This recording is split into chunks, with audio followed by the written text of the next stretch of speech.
It's a pleasure to introduce our final speaker today, who is Dr. Gandhi. He's a consultant hematologist at King's College Hospital with extensive experience in bone marrow failure, aplastic anemia, and PNH.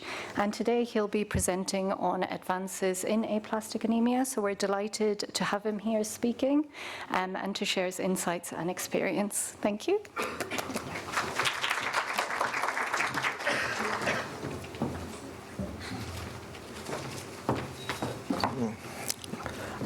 Firstly, good afternoon. Thank you so much for this invite. It's always a pleasure to come back to Birmingham. Familiar faces, friends over here. I have Shankar, Dr. Basu over there. We have our own group where we talk about politics and other things. But today, I am mindful of the fact that this is the last talk of the day. This is a Friday evening, so I will stick to time. And we're moving a little away from mainstream. So we've talked about lymphoma, fantastic debate actually, very civilized, amazing actually, to something which is exceedingly rare. We're talking about aplastic anemia. I'll stick to aplastic anemia only and not veer out towards any of the inherited bone marrow failure disorders. So we're talking about this disease which has an incidence of 1 to 2 per million per annum, so exceedingly rare.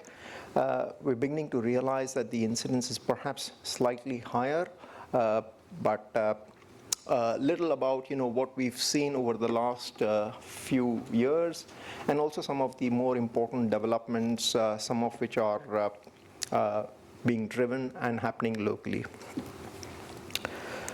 So some fun facts. We have about nearly 20,000 hematopoietic stem cells, and they're so ordinary. I mean, some of us, we look under the microscope all the time. We're reporting bone marrows. We would have perhaps gone past a hematopoietic stem cell without realizing, because in reality, it doesn't look very different to a lymphocyte. But we have only about 20,000 hematopoietic stem cells, about 20,000 hematopoietic stem cells in our bone marrow. And they make about 150 to 170 billion cells, billion cells per day. We make about 2 million blood cells every second. So you're talking about quantum. It's one of the most dynamic organs, this bone marrow. And it is clearly pluripotent. It has the capacity to renew itself. It has a tremendous capacity to proliferate and respond to the demands of the body, infections, surge in granulopoiesis, bleeding events, surge in thrombopoiesis, so on and so forth. So fun facts, hematopoietic stem cell, this is where we are. We're talking about these 20,000 cells who do the job for a lifetime. So on that note, as we go past the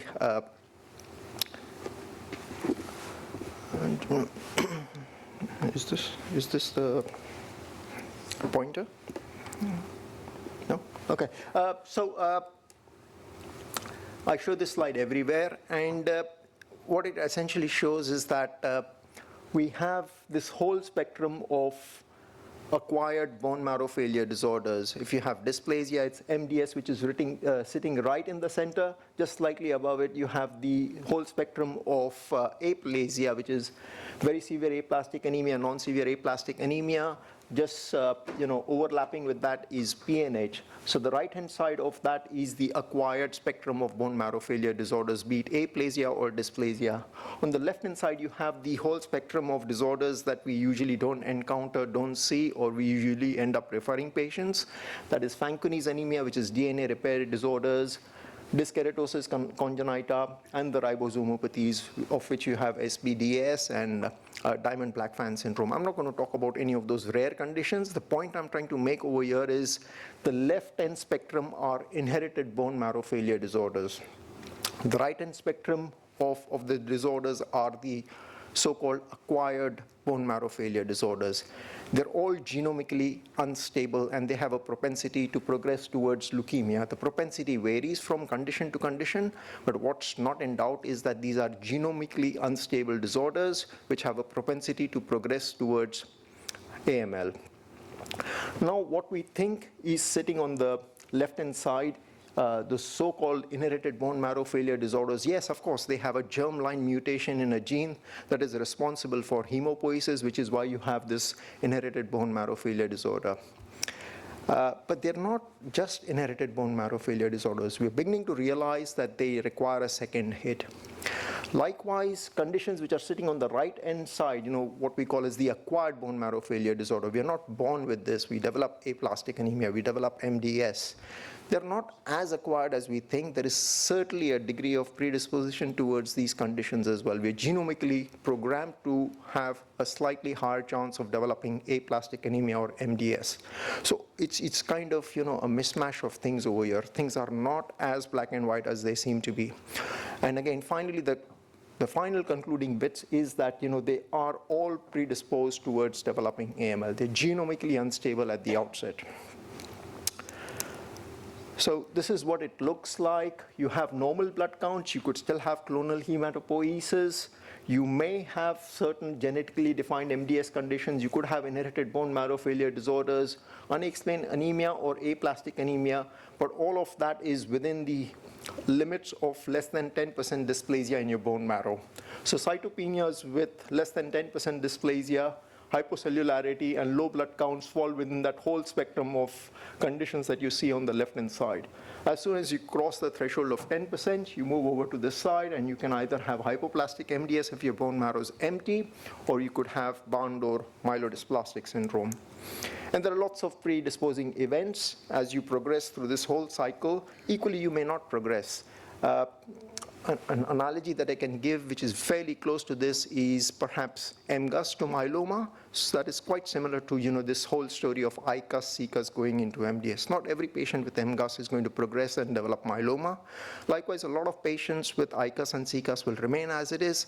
Likely, you will have a second hit event or a third hit event that causes progression to MDS. Let's talk a little bit about the basics of classification. It's still Cometa classification. You need a hypocellular bone marrow, which is less than 25% cellularity in the bone marrow. And if you have this combination of low blood counts, you can categorize your patients as having either severe, non-severe, or very severe aplastic anemia. This is still the gold standard reticulocyte count of less than 60, platelets of less than 20. And if you have neutrophil counts of less than 5, I think this is a fairly for the trainees, actually, it comes quite often in the FRC path exams. So that defines your categorization of severe aplastic anemia, non-severe aplastic anemia, and very severe aplastic anemia. The bone marrow has to look hypocellular. It has to have hypocellularity. That's a sine qua non. I think the important bits is that, often in the data world, in the real world, we often have hemodilute samples, we get subcortical bone marrow samples, or the samples just not of a good quality.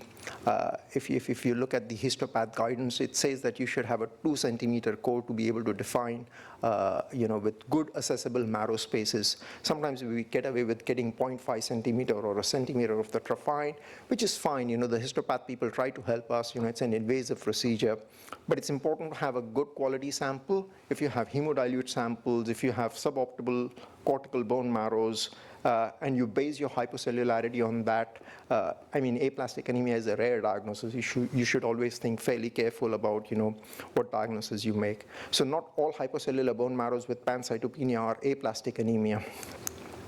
Again, you may have patchy and variable cellularity, and we should be fairly careful about reporting these bone marrows. I know a lot of us don't report bone marrows, but it's always important to question the histopath, because they do try to help us, but you don't want to misdiagnose patients. So if you have patchy cellularity, variable cellularity, subcortical bone marrow, it's always worth kind of, going back. We often end up repeating a bone marrow. It's better to get a diagnosis correct than actually start off treatment with a suboptimal marrow sample on which you made a diagnosis. So this comes from the BCSH guidance. I perhaps will not spend too much time because I won't go into the crux of. So far we've talked about what aplastic anemia is, what's the diagnosis, what tests you'll do, and what are the pitfalls of things that can cause you to misdiagnose aplastic anemia.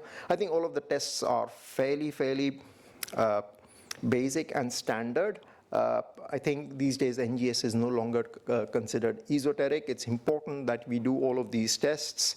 Even if you're in a local setup, make sure that you tie up to centers where you can get these things. Of highlight is making sure that you have looked for PNH and TLGLs. TLGL is extremely important, and it's a fairly simple test. More often than not, you can get an answer very quickly on flow cytometry tests. We suggest and we request that patients send samples for telomere length and to do a constitutional gene panel in somebody who has aplastic anemia, because it is a rare disorder. And if you're talking about people having, aplasia in the bone marrow where the incidence is 1 to 2, it's important that we exclude things like inherited bone marrow failure. And there are such subtle forms of inherited bone marrow failure with heterozygous mutations, with people presenting in their 50s, 60s, sometimes in their 70s as well, actually. So it's important that you send for an NGS panel for inherited bone marrow failure disorders. This is the quintessential pathway of pathogenesis as we understand for aplastic anemia. It is an autoimmune condition, and I'll just briefly try to describe what's happening over here. Down below you have that hematopoietic cell, stem cell, which is about the 20,000 stem cells that you have in your bone marrow. Just above it you have that's the cytotoxic T lymphocyte. It's a very important, perhaps the killer organ over here. And lots of other things that are happening. You have natural killer cells and cytokines sitting over there. There is, the whole bone marrow is in a extremely hyperinflammatory state with, it's almost bathed in interferon gamma and TNF alpha. And for whatever reason, the cytotoxic T lymphocytes are engaging the fast ligand, which is the apoptosis ligand, as we know, causing the destruction of the hematopoietic stem cell. That comes about because of this massive inflammatory environment in which the bone marrow sits. There is a significantly increased Th1, Th17 responses. So mainly talked about, this is known. It is an autoimmune condition. We know it's a oligoclonal cytotoxic T lymphocytes destroying your hematopoietic stem cells, causing depletion of your blood-making progenitor cells, causing cytopenia. So that's pretty straightforward. I think of late, we have realized that there are other elements to this pathogenesis, and that's the left-hand side of this slide, where we talk about T regulatory cells as well. T regulatory cells, as we know, are cells that police our immune system, particularly your cytotoxic T lymphocytes. And we know in aplastic anemia, T regulatory cells are not only low in number, but they're also dysfunctional. So both of those things happen. The T regulatory cells in aplastic anemia are low in number and are dysfunctional in terms of how they operate. So there are lots of things happening over here in this whole diagram, but this is the essential pathogenesis of aplastic anemia. And based on this pathogenesis, we've had all of these treatments. Needless to say, with any autoinflammatory condition, you talk about treatments with immunosuppressants, and this is the BCSH guidance, as it were. Actually, it's mentioned 2016, but we've obviously had revised guidance. It's not changed very significantly. If you are less than 40 years of age, and you have a matched sibling, then you go down the left end, which is you go for an HLA matched sibling transplant. Outcomes are absolutely fantastic, and I have slides further down my presentation where we'll talk about how excellent for transplanters who are sitting in this room. You'll be pleased, how well we do with transplantation in aplastic anemia. And the right-hand side is for people who are either above the age of 50, and I'm not being ageist over here, but people who are generally above the age of 50 should be considered for standard immunosuppression, which is HOS ATG. It's HOS ATG. It's often asked in, again, FRC path exam. It's not porcine, but it's HOS ATG. HOS ATG with cyclosporin. And if you fail that treatment, you can be considered for an unrelated donor transplant or a sibling transplant. There are lots of other things that have been added on. We know about the RACE clinical trial, where addition of L-Trombopac to standard immunosuppressive therapy has revolutionized treatment. And if perchance your patient has not responded, then you have the options of considering danazol, maybe a mismatched transplant, and perhaps clinical trials as well.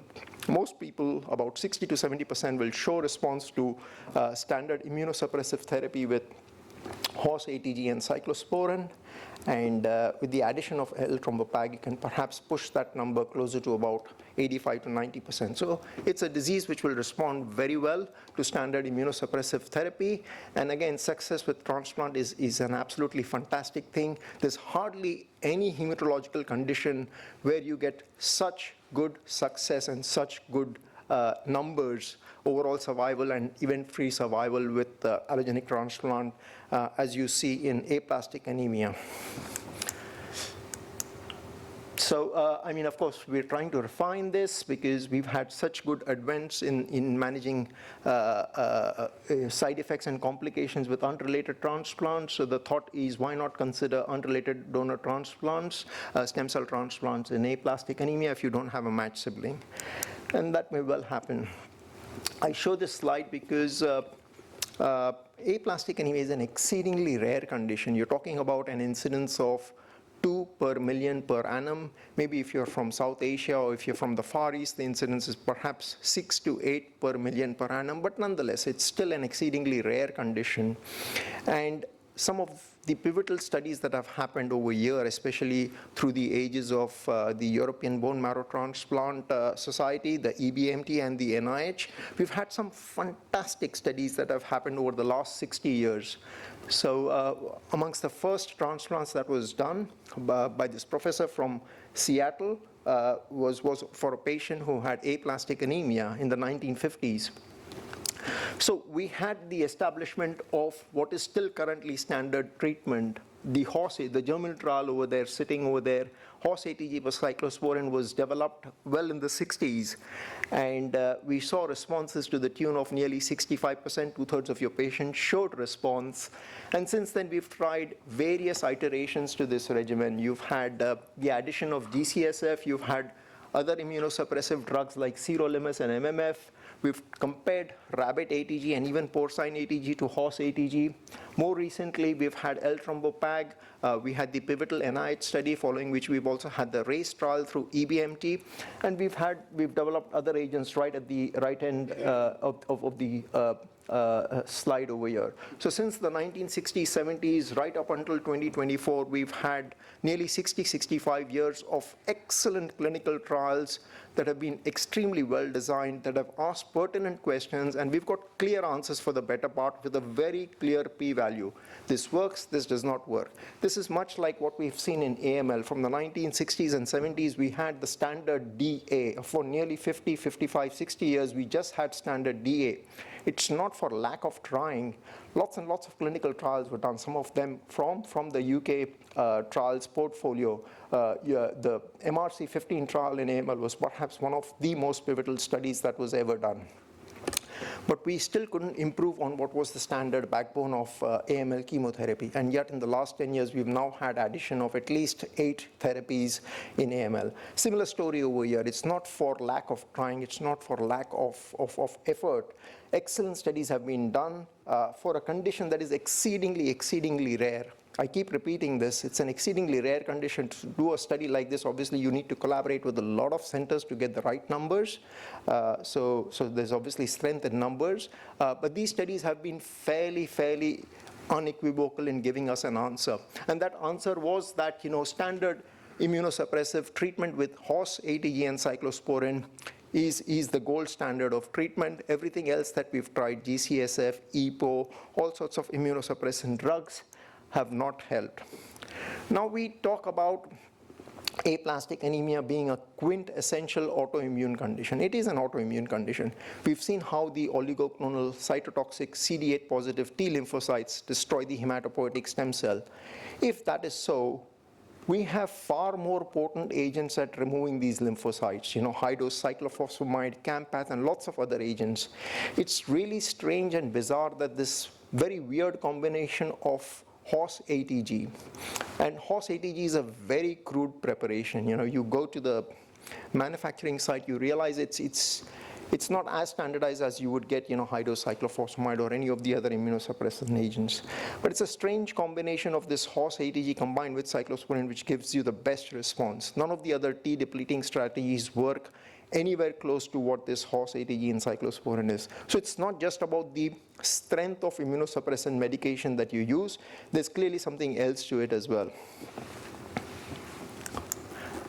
So what are the key questions that impact your management decision? Often you will refer these patients to your local center, your university hospital, where you may have patients with aplastic anemia. I think the first and foremost question is this constitutional? Is this a germline? Is this an inherited bone marrow failure? And you'd be surprised. Because we often, people 40s, 50s, 60s, there's no convincing family history, and you think this is aplastic anemia. I think when we've seen the kind of cohort and done database studies, you realize there are surprises, lots and lots of surprises. So I think it's very important that anybody who's been diagnosed with aplastic anemia, in line with what the BCSH guidance has been from the 2024 guidelines, we should send an NGS for the inherited bone marrow failure panel, because managements are extremely different. It has massive consequences in terms of genetic counseling for the family and also other organs that you need to kind of screen for.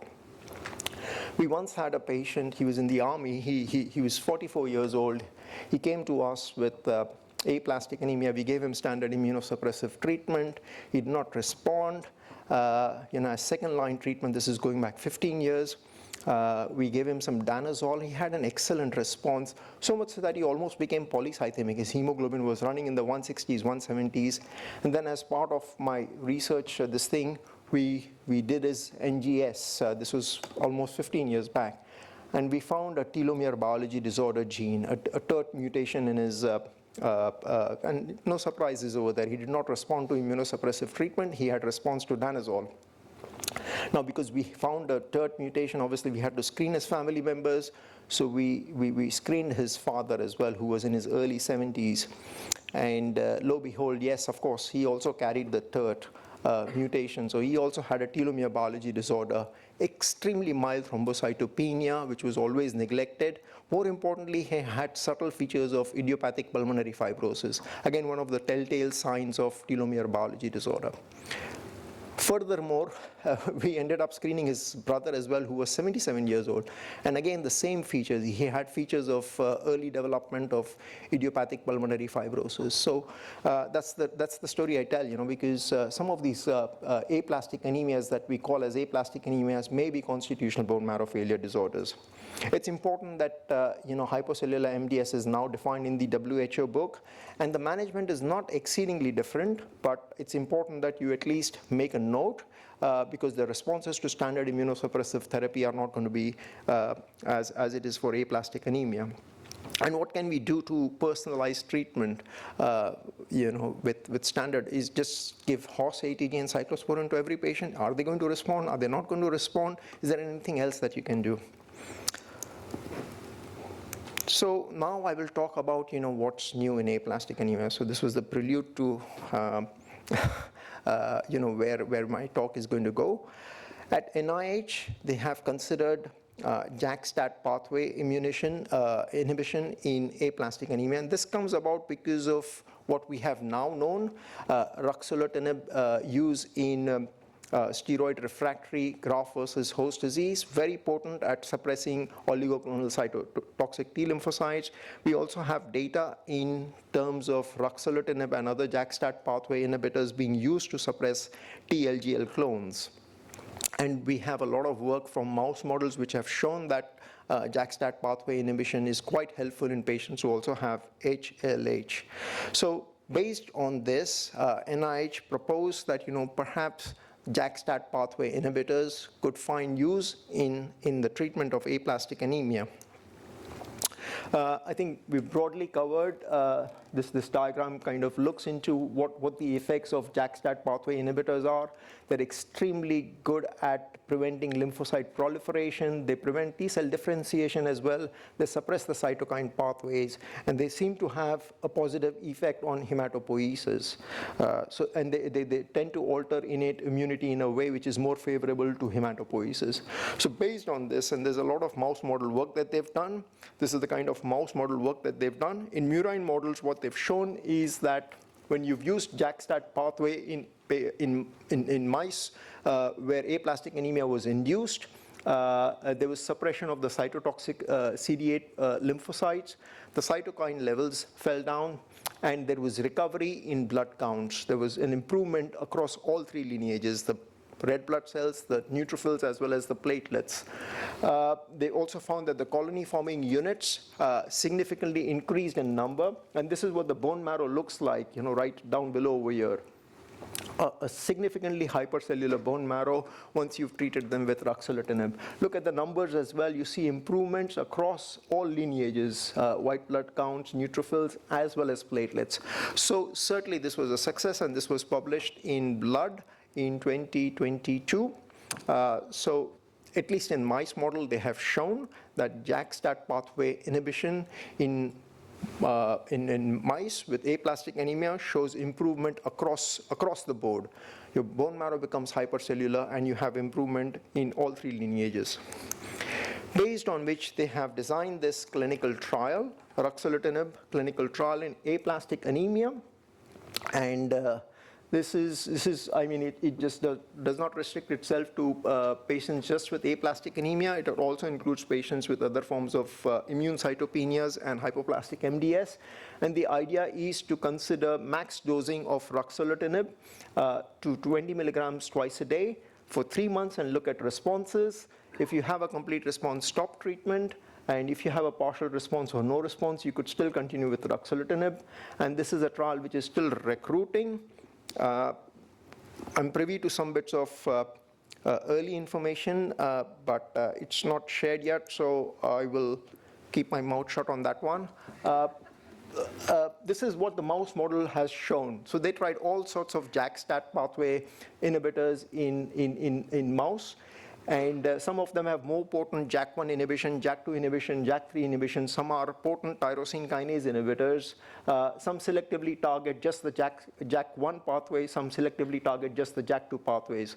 So you have at least these 5 compounds that have been studied in aplastic anemia to see if they help. Of course, this is murine work. We're not talking about the clinical trial yet. And baricitinib has shown data which is so similar to what we've seen with ruxolitinib against in mice model. Baricitinib is very similar to ruxolitinib in terms of, you can see over there at the left-hand side, JAK1, JAK2 inhibition is almost identical. There's very little, baricitinib has a little more of the tyrosine kinase inhibition. Ruxolitinib has a little more of the JAK3 inhibition. It doesn't matter, they're equipotent in terms of JAK1 and JAK2 inhibition. And the responses that you see in mouse model of induced aplastic anemia is exactly identical. You see improvement in neutrophil numbers. You can see a crossover there. There's almost identical and parallel results to what you see with ruxolitinib. So we've again had confirmation that if you tried another JAK-STAT pathway inhibitor such as baricitinib, which is very identical to ruxolitinib, you get similar responses in mouse models. Unfortunately, you don't see that with other JAK-STAT pathways. So tofacitinib has been used, and tofacitinib is slightly more JAK3 potent. It does not have as much JAK1, JAK2 inhibition, and we don't see the kind of responses that we've seen with ruxolitinib and baricitinib. So it tells you that what kind of inhibition you have on the JAK-STAT pathway is important, and what level and potency of JAK1, JAK2 as a ratio inhibition you have is also important. And they've done this work with solicitinib as well, which has just isolated JAK1 pathway inhibition, and again, results are not as promising. So up until so far, what we've seen that you need identical JAK1, JAK2 pathway inhibition, isolated JAK1 or JAK3 pathway inhibition, or tyrosine kinase inhibition has not given us the results in mouse models. So we conclude that baricitinib is fairly potent in managing aplastic anemia in mouse models. All of the other JAK-STAT pathway inhibitors that have been tried, which do not have the right ratio of JAK1 to JAK2 inhibition, are not as effective. So we wait on studies on phase 1, phase 2 from NIH on aplastic anemia, and we'll get to know. I'll talk a little bit about clonal hematopoiesis, because in aplastic anemia we keep getting asked this question all the time, is this progression to MDS? We've developed a small clone. How do we monitor this? Should we stop L-thrombopag? What else do we do? Fairly common questions, respectable questions. So just a little word about how we distinguish clonal hematopoiesis. And there's a really good talk by Professor Daria at ASH last year. So this is what it looks like. We have those nearly 20,000 hematopoietic stem cells which are sitting over there in our bone marrow. And for the better part, I think we go through life, and from the age of 40 or 50, we start to acquire certain mutations, small mutations in the hematopoietic stem cell. And you could go through life with these small mutations without any effect. And this is normal hematopoiesis. You could have some evidence of clonal hematopoiesis, but this is still normal hematopoiesis. It shows over here that the level of mutations that you get, somatic mutations, these are acquired mutations, more commonly in DNMT3A and ASXL1, but these are really low frequency mutations, maybe 1%, 1.5%, 2%. You start to acquire them from the age of 30, 40, about 1% of people who are 30 years old will have one of these mutations. By the time you get to age 60 or 70, about 10% of people will have these mutations. They're not unusual at all. This is clonal hematopoiesis, but it's still within the spectrum of normal hematopoiesis, so long as you don't have any low blood counts or any evidence of MDS. And the frequency of mutations are extremely low. Our sequencing technologies are so good, they pick up mutations at 0.5% and sometimes 0.1% as well. So you will start to pick up these mutations, but they don't do anything. This is just clonal hematopoiesis within patients who have normal hematopoiesis. Now let's look at aplastic anemia. What tends to happen in aplastic anemia? Again, the left-hand side, you see normal hematopoietic stem cells. Suddenly there is an insult to the hematopoietic stem cell. The cytotoxic T lymphocytes remove them from circulation. You have a sudden drop in your blood counts, or you could have non-severe aplastic anemia that progresses towards severe aplastic anemia. You see that deep gorge. Normal hematopoiesis all along, drop in blood counts, you've developed aplastic anemia, following which you've treated with standard immunosuppressive treatment. So there's recovery, and the recovery happens over a period of time. And you can see those three curves over there. One's light blue, one's the slightly pinkish, and then you have the green one. The blue one is recovery of blood counts, which happens over time following immunosuppressive treatment. The pink one is where you've developed clonal hematopoiesis, and clearly you could stimulate a hematopoietic stem cell which already carries a mutation, and that may expand. And the green one down below is no response. On the right-hand side, you can see how the mutations play out. Again, low-level frequency mutations, 1%, 2%, but of no clinical consequence. Now, we've compared these mutations across 4 different conditions. So one is normal aging. We've already seen some of these mutations tend to happen in normal hematopoiesis. We've talked about aplastic anemia, where we see clonal hematopoiesis almost to the tune of 80%. In telomere biology disorder and one of the other inherited bone marrow failure disorders, again, fairly common to see clonal hematopoiesis, and that's because these are genomically unstable conditions. And in MDS, it's almost 100%. You will have cytogenetic anomalies. But aplastic anemia is not lagging behind. You see evidence of clonal hematopoiesis almost to the tune of 80%. And what are they? Of those 80%, nearly 50%, about 50% is just PNH. That is a PIGA gene mutation that you would find in aplastic anemia, and we know the association of aplastic anemia with PNH. Amongst the other mutations, again, let's just go and visit that. This is what it looks like. Normal aging, you normally would have very, very low levels of DNMT3A, a little bit of TET2 and ASXL1. This changes in aplastic anemia. In aplastic anemia, again, you'll have a little bit of DNMT3 and ASXL1. You will have a lot of HLA mutations, and you will have PNH mutations.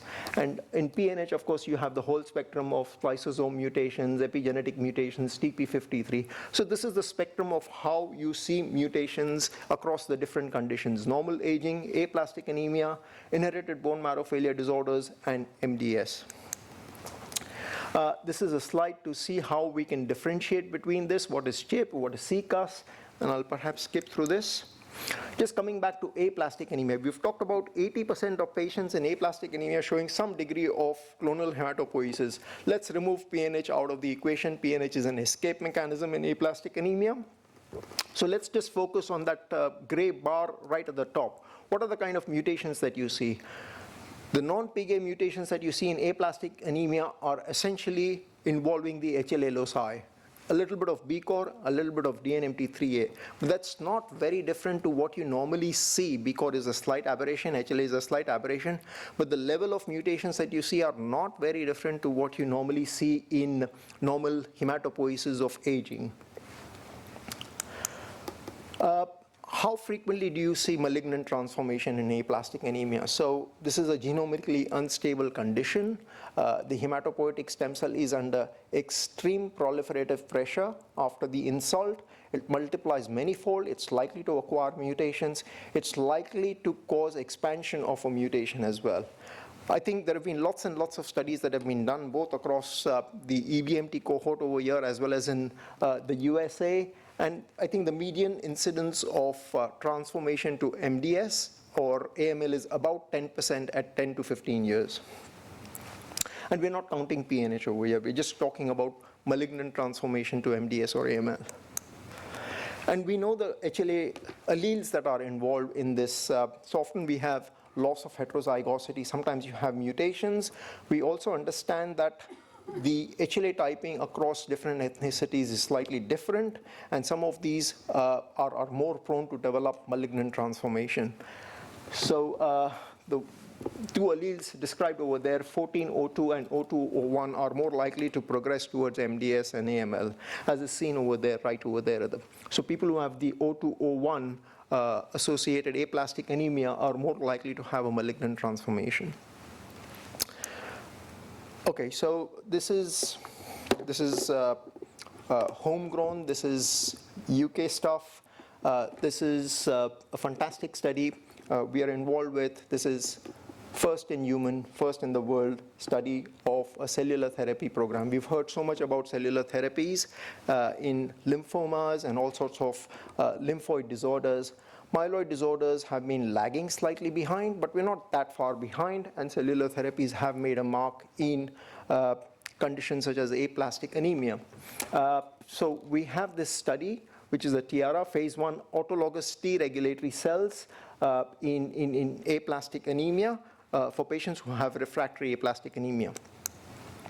So we talked about almost all of the therapies and strategies in the previous slides that I showed you. You know, you had ATG, cyclosporin, MMF, sirolimus, Campath, high-dose cyclophosphamide, all focused on abrogating that cytotoxic T lymphocyte which is sitting up over there. Almost all of the therapies in aplastic anemia focused essentially in trying to get this cytotoxic T lymphocyte out of the circulation, allow hemopoiesis to recover. The strange in strategy is because of those earlier statements that I made. About 10 years back, earlier, we realized that T regulatory cells in aplastic anemia are low in number, but they're also dysfunctional. So if you took T regulatory cells from somebody who has aplastic anemia and you infused them in somebody who is normal, you find that they tend to develop autoimmune conditions. So based on that, we made this pivotal discovery that T regulatory cells in aplastic anemia do not behave normally, and is this a line of therapy that can be added? So we moved away from cytotoxic T lymphocyte depletion strategies to focusing on autologous T regulatory cells. So this was the work that we did in being able to identify T regulatory cells, and I think if I had to kind of, if I'm going to shoot up on time, actually, I'll just focus on this T regulatory B cells right down below. That's the phenotype of cells that you want for response in autoimmune conditions. They're slightly different. This is a fairly sophisticated way of looking at T regulatory cells using CyTOF. I do not actually understand much of this, but those plots that have been mapped over there show a slightly different population, and this is the population of T regulatory cells that we want for response in autoimmune conditions. We were able to isolate those cells, and we were able to grow them, and there were lots of ex vivo work that we've done to show that they are able to suppress cytotoxic T lymphocytes. So one is that they remain responsive to cytokines that you infuse. They can be expanded, and they're able to suppress both cytotoxic T lymphocytes that are autologous as well as allogenic. Based on which, we have carried out this study of collecting T regulatory cells from patients with aplastic anemia and ex vivo expanding them to many fold. We've managed to recruit 6 patients into this study. This is the volume of T regulatory cells that we've achieved, and this side over here shows the phenotype of these cells. The suppression ratio is a ex vivo study that we've done where we've mixed cytotoxic T lymphocytes with these T regulatory cells and looked at the ratio which has been able to suppress this. This is a functional assay. It shows the ratio that was required to suppress the cytotoxic T lymphocytes. They're extremely potent. For the better part, even at a ratio of 1:10, you're able to suppress more than 70 to 80% of these cytotoxic T lymphocytes. And these are the 6 patients who have been recruited into the study. We are in the process of having the 7th patient into this study now. And as you can see, most of these patients are in their 70s. They all have refractory aplastic anemia. They've been through first round, second round of treatment. Some of them have also had an allogenic stem cell transplant and failed. The 3 patients that have been highlighted in red are the patients who've shown response. They've achieved transfusion independency. And some of the work that we've seen is extremely promising. So this is what a bone marrow looks like for one of the patients who's shown response. They have a hemoglobin running into the normal, 130, 140, normal neutrophil counts, normal platelets. Equally, we have 3 patients who have not shown response, and we have our own hypothesis about patients who don't show response. But for now, this is obviously a phase 1 study, and we need to go through the whole cohort, move on to a phase 2 study. So I may well get in touch with you to ask you to refer your patients with aplastic anemia. Our conclusions are that this is fairly promising. This is homegrown. This is first in human, first in the world. And we can fly the flag of UK over here, actually. I'm not going to talk much about Diamond-Blackfan anemia. The reason I show this is because, I think if you had patients with Diamond-Blackfan anemia, I think there's Dr. Iskander at Imperial has got this registry, and I think this is a shout out to, if you had patients with Diamond-Blackfan anemia, please do refer these patients to her registry so that they get registered. These are exceedingly rare conditions, and the only way we can collect meaningful data, understand more about this, is if we have registry that tells us more about these patients. We talked about one of those cytokines that I showed in one of the previous slides was IL-2, and IL-2 is extremely important for making T regulatory cells more effective. And there was this study, again a multi-center study, where we looked at IL-2, which was given in great numbers. I think the long and short of it is that this is not going anywhere. We've not seen any kind of response. Although this drug is safe, it's not shown any kind of efficacy, so we can put this to rest. Just a quick summary about transplantation.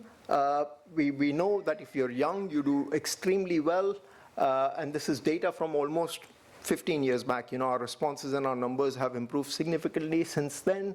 And even for immunosuppressive treatment, as with all things, if you're younger, you tend to do extremely well. As soon as you cross 40 and you start developing these conditions, your overall survival is not as good. That's true for stem cell transplant as well. If you're extremely young, if you have early treatments, you do extremely well. Similarly, for immunosuppressive treatment, people who were in the 19 to 40 age group category did better than people who were between the age of 0 to 18. And we suspect patients between the age of 0 to 18 were mostly patients with inherited bone marrow failure. That's why they didn't do so very well. But people above the age of 60 don't tend to do so very well. But this is European data. We're not the same. And I just show this again, to trumpet more about, how well we're doing in the UK. We have this 25-year study of patients who've had allogeneic stem cell transplant for aplastic anemia. This includes pediatric cohort as well as adults. Nearly 1,750 patients who've had this treatment, and these are fantastic numbers. And I can tell you for a fact that actually the numbers are even better than what we are seeing this, because a lot of this data comes from 2005 and 2010, where we didn't have as good transplantation practices as we have now. I think overall survival in aplastic anemia with stem cell transplantation is well in excess of 90%. And one defining factor is that we use CAMPATH-based conditioning. So FCC is extremely well tolerated. You can even get away with using peripheral blood stem cells. You don't get too much of GVHD. Although you have mixed chimerism, it's not a problem. And you have excellent long-term survival. So one of our ideas forward is to consider stem cell transplantation as a mainstay of therapy for patients with aplastic anemia. So our numbers are looking so much different to what's being shown from Europe. And that's primarily because they use bone marrow, they use radiotherapy, their conditioning is slightly different, they don't have easy access to CAMPATH, and all sorts of other issues. And I think we always talk about the big and great things over here. We talk about T regulatory cells, we talk about all of the newer transplants, therapies and strategies. The one thing that has made the biggest difference in aplastic anemia is your plain and simple supportive care. Really, really massive difference. You can see the changes in curves. Even patients who are refractory to immunosuppressive treatment continuing to remain transfusion dependent have significantly improved survivals. You will never get a study with such significant p-values as we have with just plain, simple supportive care. We are in the age of personalized medicine, so we'll talk a little bit about what works, what doesn't work. So you stop giving treatments that don't work to patients who don't respond. We know non-severe aplastic anemia tends to do better. If you have reticulocyte counts that are greater than 20, they tend to do better. And if you have lymphocyte count, they're more likely to respond to immunosuppressive treatment. Trisomy 8 is good risk. Monosomy 7 is poor risk, no matter which myeloid disorder you're talking about. If you have PIGA gene mutations, or i.e. you have PNH with your aplastic anemia, you'll do better. If you have DNMT3A and ASXL1, you won't do so well. PNH clone is good news. We can assess telomere length, but I won't talk much about it. And we've already talked about how, if you define a T regulatory cell population within your flow cytometry that's of the B type, then your patients are likely to do quite well.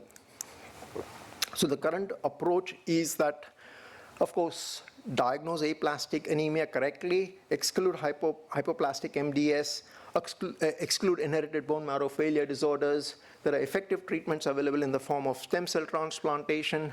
I haven't talked much about what kind of progresses we've made even with haploidentical transplant, but this is clearly the way we are going.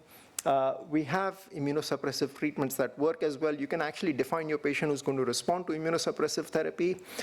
We have clinical trials, and I'll make a pitch for T regulatory cells that we're running at King's College Hospital. And this is my last slide. Yes, it's translational research and 2 patients, and then coming back again to translational research. That's been the story of aplastic anemia over the last 60 years.